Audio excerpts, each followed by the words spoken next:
जी नाज़रीन, हमारे साथ मौजूद हैं इमरान खान साहब के तर्जमान नियाज़ुल्लाह खान नियाज़ी साहब और दीगर वकला मौजूद हैं, वकला टीम मौजूद है जिन्होंने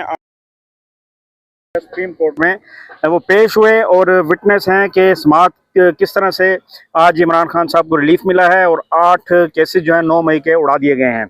सर, ये बताइएगा कि आज इमरान खान साहब को रिलीफ मिल चुका है 8 केसेस में। 9 मई के जो साजिश का बयानिया बनाया गया था उसे उड़ा कर रख दिया गया है और ये 26वीं आईनी तरमीम के बाद एक ऐसा फैसला आया है जो पीटीआई के हक में इमरान खान साहब की फेवर में आया है।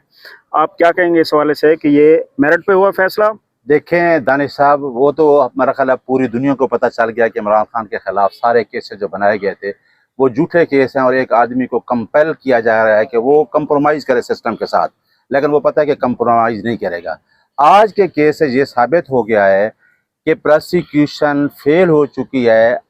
उस पर कंस्पायरेसी पे भी और इवन मेरिट पे भी उनका कोई केस नहीं है। दोनों चीज़ों पे प्रोसिक्यूशन का फेलियर सामने था, लेकिन चीफ जस्टिस ने बार बार कहा प्रोसिक्यूशन को कि आप ये बताएं कि 109 में कोई बेल डिक्लाइन हुए सुप्रीम कोर्ट में, चाहे ललकारा हो या 109 हो, तो उनके पास कोई ऐसी एविडेंस नहीं थी। फिर उन्होंने कहा कि एजाज चौधरी की जो बेल हुई और उसके साथ और 2-3 की बेल हुई, उसमें तो उनका रोल तो और था, वो तो शायद अकरम से प्रेजेंस भी वीडियो में दिखाई गई। तो खान साहब के ऊपर तो ऐसा कोई नहीं है। खान साहब तो 9 तारीख को, आपको याद है दानिश साहब, वो तो अरेस्ट थे, वो तो इस्लामाबाद हाई कोर्ट से अरेस्ट हो गए और जो FIR थी वो भी खान साहब के खिलाफ कोई 9 तारीख की नहीं, कोई 10 की है, कोई 11 की है। लिहाजा आज का केस मैं कहता हूं कि प्रोसिक्यूशन के पास ना तो कोई 109 की कंस्पायरेसी की एविडेंस है खान के खिलाफ और ना कि खान के खिलाफ कोई मेरिट पे केस है। लिहाजा आज का केस से जो साबित है कि खान साहब इंशाअल्लाह ये 8 केसेस में 9 केसेस जो 9 मई के हैं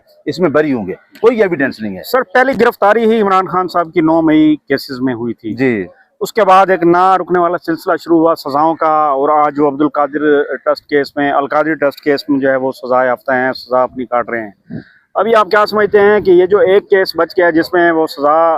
वो भुगत रहे हैं, अडयाला जेल में अपनी सजा कैद काट रहे हैं,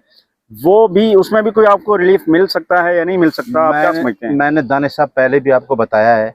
कि इमरान खान को जब ये बात कहते हैं ना कि जी माफ़ी मांगी जाए, तो इट मीन्स कि इमरान खान के खिलाफ कोई केस नहीं है, सिर्फ ये कहा जा रहा है कि आप हमारे साथ कंप्रोमाइज़ करें, सिस्टम को चलने दें। लेकिन अवाम इमरान खान के साथ खड़ी, 8 फरवरी को अवाम ने सबूत दे दिया है कि हम उसके साथ खड़े हैं। अब जो इमरान खान के खिलाफ केस है वो टोटल एक केस बच गया है, वो है अल कादिर। और आपको पता है कि चीफ जस्टिस साहब जो इस्लामाबाद हाई कोर्ट के डोगर साहब बैठे हैं, जो हमारी मुलाकात 24 मार्च 2025 के आर्डर के बावजूद